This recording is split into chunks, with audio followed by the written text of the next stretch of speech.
Goku, for those of you who don't know, is the main protagonist from Dragon Ball, or the Dragon Ball series, Dragon Ball Z, Dragon Ball GT, blah blah blah. The reason this ties into what we're just saying, because there's two main-ish characters in Dragon Ball. I'm gonna say Dragon Ball Z. There's Goku, and swiftly entering the scene is Vegeta. This guy, Vegeta was Goku's nemesis. I don't know how that goes. But the reason I want to use these two as the example, right, is because Goku is very fun-loving. He's very easygoing. He just wants to train and work hard and get stronger because it's fun for him. It's all a game. He's like, oh, right, I defeated this bad guy. Okay, cool.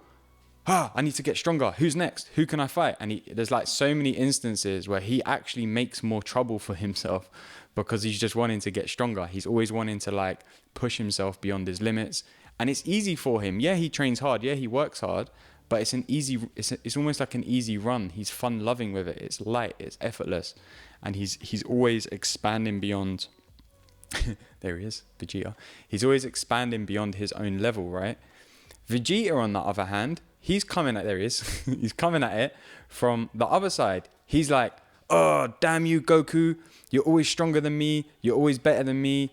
So I need to train really hard so that I can be better than you. And it's a constant like I'm going to train so hard that I'm going to be the strongest person in the world. And I'm going to train at like 20 times the level of gravity. And I'm going to wear all this weighted like training armor. And like Goku doesn't really do any of that. He's just chilling, having fun. Whereas Vegeta's like it's so hard. It's a real like taskmaster. Like whoosh, I'm going to whip myself into getting stronger.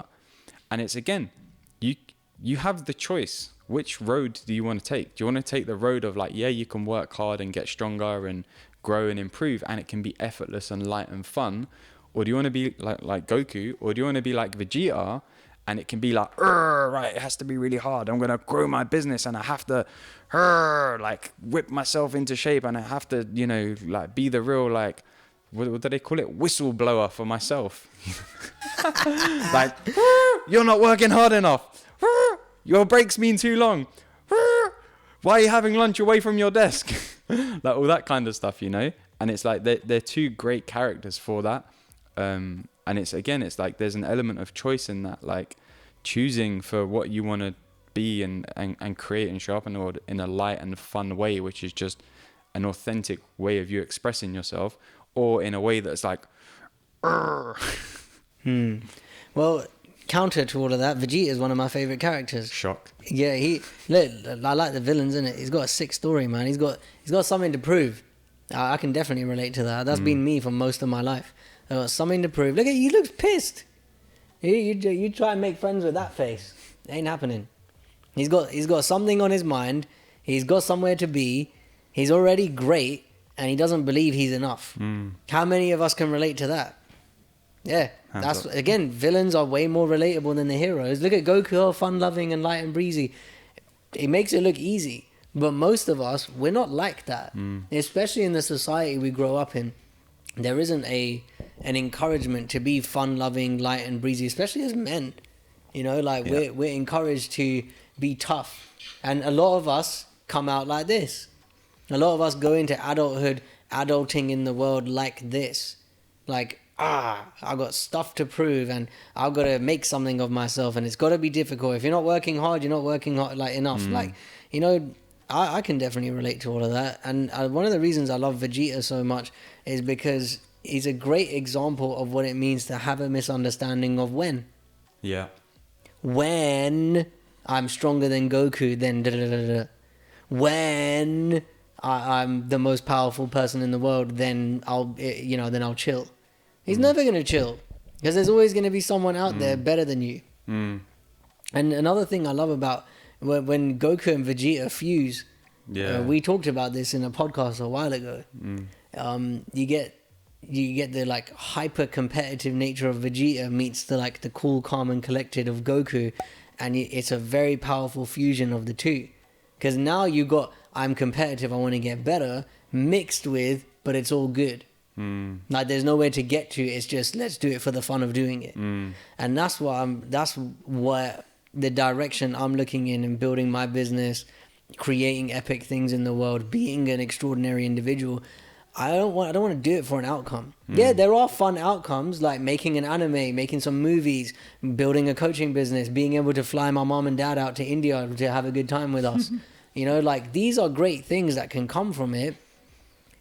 And it doesn't mean that that's like, oh, my life will be better when. Yeah. It's just a fun thing that you get to do as well. Like Vegeta, he gets to be Super Saiyan so he can do stuff that he can do at Super Saiyan. But his misunderstanding is I need to be Super Saiyan 4, 5, whatever the fuck. Because it means something about me, or it makes me better, or it makes me something.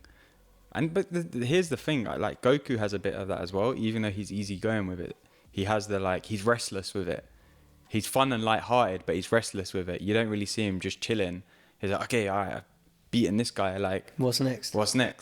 And it's like, that can also be a trap. Like, you can be fun and easygoing, but you could still have the when thing going on. And I think, like you said, the blend is finding that balance between, if my life doesn't, like, this is me genuinely speaking, if my life genuinely does not change outside of how I'm currently living for the rest of my life, can I be at peace and happy with that? My honest, genuine answer to that is yes. However, I would still like to, you know, do things and grow things, and I still have goals, right? But if I don't meet those goals, if someone says to me, Alex, you're not allowed to like achieve anything more outside of the realm of where you're currently, your life trajectory currently is, are you cool with that? I'd be a bit pissed, yeah. But also I'd be like, yeah, no, I'm pretty happy with that. Like, I'd be like pretty chill. And it's like, I think for me, that's one of the things that has helped me this year to grow my business so much, because genuinely I'm happy with how I'm living.